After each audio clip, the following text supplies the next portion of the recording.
In this video, we're going to take a look at some keyboard shortcuts in 3ds Max that will make your working in 3ds Max and your workflow much quicker, and it's especially good if you're into keyboard shortcuts.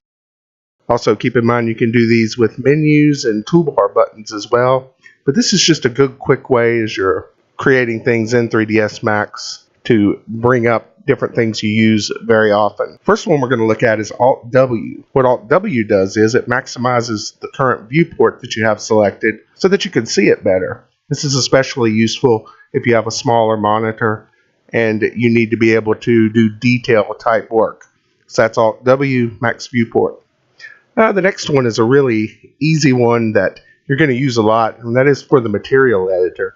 You hit the M key, pops the material editor up, hit it again, turns it off. And that's just a quick way when you're working with your materials to bring your material editor up. Next one we're going to look at is Shift-C. Shift-C is used when you have your cameras, and it's to toggle your cameras on and off. Same for Shift-L, which Shift-L is hiding in showing lights. And this is useful when you have a really complicated scene and you want to go in and edit your models, and you have a lot of lights and cameras in your scene, and you just want to get them out of the way so that you can edit your model.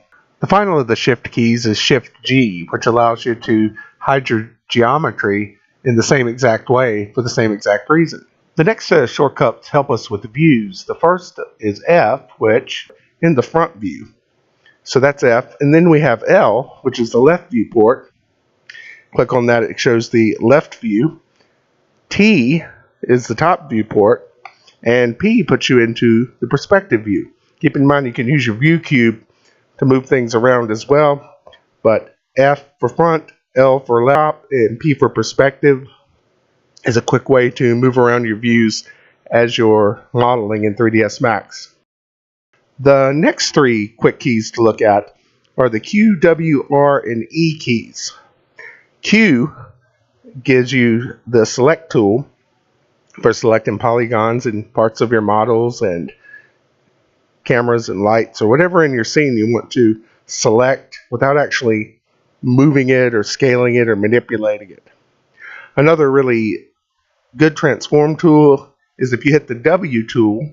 That's the move tool. You can think of the W, flip it upside down, and that's move, as opposed to the M key, which is material editor. So that's W move. The R key puts on the transform scale tool, and then finally the E key gives you the rotate transform tool. So that's Q for select, W for move, and R for scale, and E for rotate.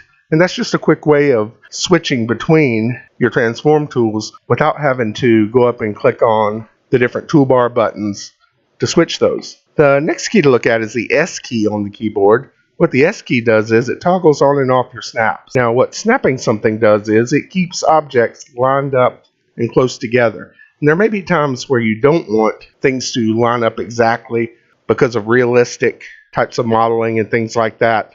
So what you can do is hit the S key to toggle that on and off as you're doing your design. And this is a good trial and error one because you can turn it on and turn it off and see what the effect that has on your design. This is a very useful key. The next key is the Z key, and it's the zoom extends key. What the zoom extends does is that it puts in the middle of your current viewport whatever object you have selected. And it's good especially if you zoom out and you've kind of lost a particular object. You can either select it over in the Scene Explorer, or you can click a part of it, and then you click the Z key, and Zoom Extends puts it right in the middle where you can see it. It's a good way to find like lost things you need to work on, because scenes can get really big, and if you have a smaller monitor, it can be hard to move around sometimes and navigate just by using your pan tools and moving around in the window itself with the mouse. So Z is a quick way to do that. Finally, the next key we have is the F3 key. This toggles the shaded area of the model. And this one's good because you can turn it on and off when you're working with your wireframe views compared to your shades. And the wireframe uses less memory when it comes to working on your models, and it helps you see things better, like the shapes. When you don't have a shaded or a material in there that you can't see it. So F3 is toggle between shaded and wireframe. Then we have F4. What F4 does is it brings up the edged faces, another really useful one, where you can see the design with its shades in there. And then if you need to edit any of the polygons or anything, or put edges and things like that in the model, you can hit the F4 key, and that toggles the edged faces on and off. Very useful key. Then finally, the last two keys to look at deal with quick rendering. And what quick rendering does is, instead of having to go under the menu to actually start the rendering or click on the button in the toolbar, you can simply hit the F9 key, and that loads up whatever the particular default is set at, which in most cases it's the last type of render you used in a scene. And if you hit the F9 key, it automatically renders it immediately. Now F10 is another useful key. Instead of having to click on the little tool button or the menu, you can simply hit F10, and that brings up the render dialog so you can go in and set your render settings. So those are some of the most common types of keys you'll see when it comes to working in 3ds Max. If you have any comments or would like to let me know more about this video, just let me know. Or if this is on YouTube where I have it posted, you can make comments in the bottom if there's some other 3ds Max keys that you think would find it useful or that you find useful while you're working in 3ds Max. And I hope you enjoyed the video.